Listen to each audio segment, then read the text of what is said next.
Dando continuidade, então vocês analisaram essa figura, né? Ah, tem fase aqui, mostra que tomou choque aqui e tal, mas é um desenho que não é técnico. Ele é um desenho artístico, mas não é técnico, mesmo tendo a informação aqui de fase, tá? Ele não traz dimensões, ele não traz as formas relacionadas ao projeto, à elaboração, ele é uma informação, como se fosse um panfleto, ok? Que é diferente desse aqui, que mostra como que você coloca a haste de aterramento na caixa, tá? De inspeção do aterramento. A posição da tampa, qual que é a dimensão. Então, são duas figuras bem diferentes, tá? Apesar de tudo, das duas se retratarem com relação à parte de elétrica, mas essa ela é artística e essa é um desenho técnico projetivo, ok? Então, dando continuidade, então, vamos falar um pouquinho sobre a padronização dos desenhos técnicos. Para transformar o desenho técnico em uma linguagem gráfica, né, então foi necessário padronizar seus procedimentos de representação gráfica. Então, essa padronização é feita por meio de normas técnicas e deve ser seguidas e respeitadas de forma internacional, ou seja, internacionalmente. Então, essas normas técnicas, elas são resultantes de um esforço cooperativo dos interessados em estabelecer códigos técnicos que regulem as relações entre produtores e consumidores, engenheiros, empreiteiros e clientes. Vou dar o exemplo da NR10, ou não melhor, da NBR 5410, que está em fase de revisão, tá? Já era para ter saído essa revisão, mas por causa da pandemia ela ainda está em processo. Então, o que acontece? Junta toda uma equipe relacionada ao governo, relacionada aos consumidores, engenheiros. Então, quem quiser participar, pode participar.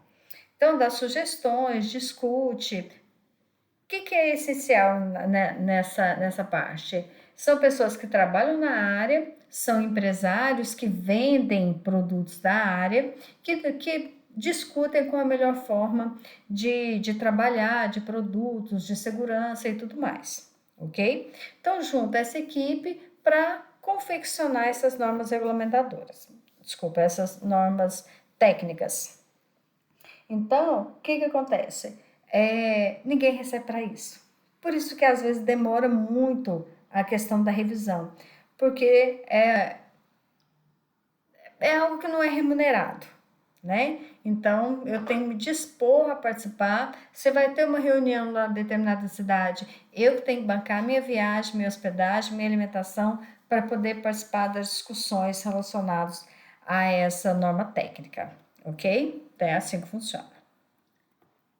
Então, cada país elabora as suas normas técnicas e essas são acatadas em todo o seu território por todos que estão ligados direto ou indiretamente a esse setor.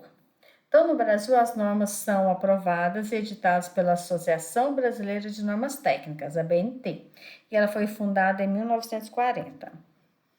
Para favorecer o desenvolvimento da padronização internacional e facilitar o intercâmbio de produtos e serviços entre as nações, os órgãos responsáveis pela normalização em cada país, tá? Reunidos em Londres, lá em 1947, aí na Organização Internacional de Normalização, tá? A ISO. Então, a partir daí, você trabalha de forma internacional.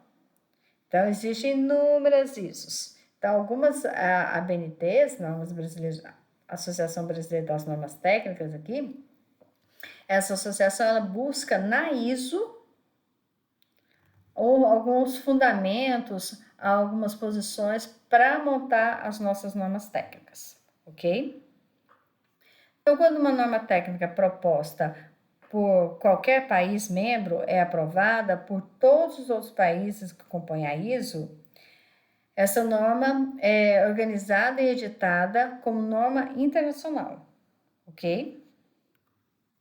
As normas técnicas que regulam o desenho técnico são normas editadas pela ABNT e registradas pelo Inmetro, que é o Instituto Nacional de Metrologia, Normalização e Qualidade Industrial.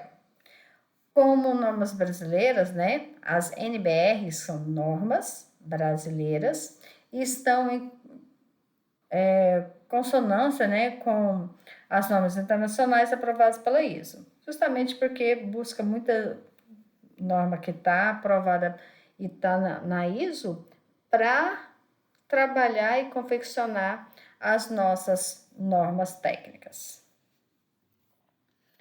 Então, algumas que a gente vai ver, que a gente precisa ter uma noçãozinha, né? E pelo menos saber que elas existem e saber o que a gente vai aproveitar de cada uma delas. Então, a gente tem a NBR, que é a norma brasileira 10.647, que fala sobre desenho técnico, a parte da norma geral. Então, ela traz o objetivo, né, que é definir os termos empregados em desenho técnico, tais como aspectos geométricos, né, desenho projetivo, desenho não projetivo, quanto ao grau de elaboração, se isso é um esboço, se é um desenho preliminar, se é um desenho definitivo, se é um croquis, e assim vai, tá? A gente tem aqui que uma parte que eu acho interessante a gente saber, que é quanto ao grau de elaboração. Então, você tem um cliente, você vai ter que elaborar algumas coisas para poder apresentar para ele. Então, primeira coisa, um esboço, que é a representação gráfica aplicada habitualmente aos estágios iniciais da elaboração de um projeto, podendo, entretanto, servir ainda à representação dos elementos existentes ou à execução de obra. Então, você tem lá um cliente, ele chega e fala assim, eu quero fazer um aumento aqui, uma mudança nessa sala. Então, você vai desenhar mais ou menos ali a sala, vai colocar onde é que está o ponto de iluminação, as tomadas, interruptor, tudo ali. E baseado nesse desenho ali, você vai, desse esboço, você vai começar a entender para poder elaborar o projeto que vai ser solicitado, né? A gente tem o desenho preliminar, que é a representação gráfica empregada nos estágios intermediários da elaboração do projeto, e está sujeito ainda a alterações e que corresponde ao anteprojeto, tá? Então, essa é uma ideia, você apresenta para o seu cliente ali aquele desenho preliminar ali e vai tendo uma ideia, trocando ideia de como que é que vai fazer, ok? A gente tem o croquis, né? Que é o desenho não, tá? Obrigatório, está em escala, ou seja, naquela proporção, confeccionado normalmente à mão livre e contendo todas as informações necessárias à sua finalidade. Por isso é importante que nessa parte da nossa disciplina a gente faz todo o projeto à mão. Depois, lá na próxima disciplina, lá no CAD, vocês jogam isso lá no programa. Mas você precisa saber fazer essas coisas à mão, porque a gente sempre trabalha com croquis. E, claro, o nosso desenho definitivo, que é o desenho integrante da solução final do projeto, contendo ali os elementos necessários à sua compreensão. Então, junto com esse desenho definitivo, vai ali todo aquele memorial de cálculo, né? Tudo que você utilizou até chegar ali naquele desenho que você fez, beleza? A gente tem a norma brasileira 10.068, que fala sobre a folha do desenho, né, o layout e as suas dimensões, que tem o objetivo de padronizar as dimensões das folhas utilizadas na execução do desenho técnico. Então, o seu layout, né, como são as suas respectivas margens, as legendas, onde que fica, tudo isso tem uma norma só para isso, tá? Então, ali, só para você ter uma ideia, vai estipular qual que é o tamanho da legenda, que vai ali no cantinho direito e embaixo, né? Que vai onde vai ser o símbolo da sua empresa, o nome da empresa, a data do projeto, do que o projeto se refere, endereço, e assim vai depender. Então, vem as dimensões, para cada tamanho de folha, a gente tem a dimensão adequada, isso a gente vai ver um pouquinho mais para frente, tá? Mas só para vocês terem uma ideia que isso existe e é necessário. Então, a gente aqui, ó, quando você tem folha A4, A3, então a legenda ela deve ter 178 milímetros, tá? E 175 quando for A0 e A1, por exemplo, ok? Aí a gente tem aqui, ó, por exemplo, uma folha A4. Se eu juntar duas folhas A4, que é essa A4 aqui, com essa aqui. Se eu juntar as duas, eu vou ter uma A3. Se eu juntar duas A3, que seria essa, com essa aqui, eu vou ter uma A2. Se eu juntar duas A2, eu vou ter uma A1. E se eu juntar duas A1, eu vou ter uma A0. Seria mais ou menos dessa forma colocado diferente, ó. Então, a 4 ela é menor que a 3, que é menor que a 2, que é menor que a 1, que é menor que a 0, tá? E menor do que a 4 eu tenho a 5, eu tenho a 6, a 7, a 8, ok? Então, eu tenho esses tamanhos de folha. Isso é importante, tá? Para a gente trabalhar. A gente fala um pouquinho mais sobre isso depois também. Aí eu tenho a 10.582, que vai falar para mim onde é que eu coloco cada coisa dentro da folha. Então, embaixo vai ter sempre a legenda da prancha, né, da folha, de cá ou de cá, dependendo se ela tá de modo paisagem ou não, né? Aqui vai estar o espaço para texto informando aquilo que eu tenho aqui e aqui o desenho, por exemplo, o projeto elétrico, a legenda do projeto elétrico e a legenda da prancha, ok? A gente tem a 3.142, que fala como que eu dobro uma folha. Ah, eu posso simplesmente dobrar no meio? Não, eu tenho que saber dobrar, porque quando eu fizer toda a dobradura da folha, ó, de acordo com cada tamanho, eu vou ter uma forma de dobrar e distâncias onde eu vou fazer a dobrinha.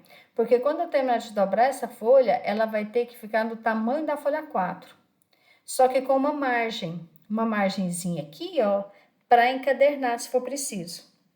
Então, ela dobra e vai sempre ter uma margem, independente do tamanho da folha. Então, posso lá perfurar, porque a folha vai estar sempre dobradinha para a lateral, ok? Então, tem todas as dimensões na NBR 13.142, onde eu dobro a folha toda certinha, tá vendo, ó? A posição de cada uma. Ah, a gente vai dobrar a folha. Foda-se, Flávio. Não, a gente só tem uma A4, no máximo a 3. Mas eu ensino a dobrar a folha A3, ok? E a gente tem também a NBR 8.422, que fala sobre a escrita dos desenhos técnicos. Então, se eu usar no sentido vertical a letra, qual deve ser o formato da letra, a altura da letra, do número. Se ela for inclinada, tem que ter obrigatoriamente uma inclinação de 15 graus, tá? A partir aqui da vertical. Então, tem toda essa questão. Então, tem uma norma que estabelece isso também. A gente tem a aplicação das linhas, como que deve ser a linha, né? A largura da linha, como que deve ser a margem, qual que é a distância da margem, por exemplo, para todas as folhas na esquerda deve ser de 25 milímetros, do lado direito vai depender do tamanho da folha, mas a 4 e a 3 é de 7 milímetros, tá? Com relação ali à margem. A gente tem também a questão da achura. Quando a gente faz um corte, por exemplo, numa casa, se você fizer um corte na casa, então você vai ter tijolo ou concreto. Então, dependendo, é concreto. Então, esse símbolo vai estar representado ali no rumo ali da parede ali, digamos assim, né? Para indicar que é concreto. Eu tenho que decorar isso. Não, não tem. Só para você ter uma noção que isso existe, ok? Aqui com alguns outros, para vocês lembrarem, tá? Mas basicamente é isso que com relação às normas, que a gente tem que ter uma noção e, claro, a parte da cota e a parte da escala, que a gente vai trabalhar bem mais a fundo essas questões. As outras normas a gente vai vendo aos poucos, né, à medida que a gente vai trabalhando. Depois vai ver NBR 5410 bem mais profundamente. Mas a ideia das normas são só essas, sabe? Não, tem muitas outras normas que a gente vai estar trabalhando também. Mas basicamente só para ter uma ideia do que a gente vai ver por aí, ok? Façam as atividades, tá? Que eu deixei e não deixe de assistir os próximos vídeos. Beleza? Tchau, tchau.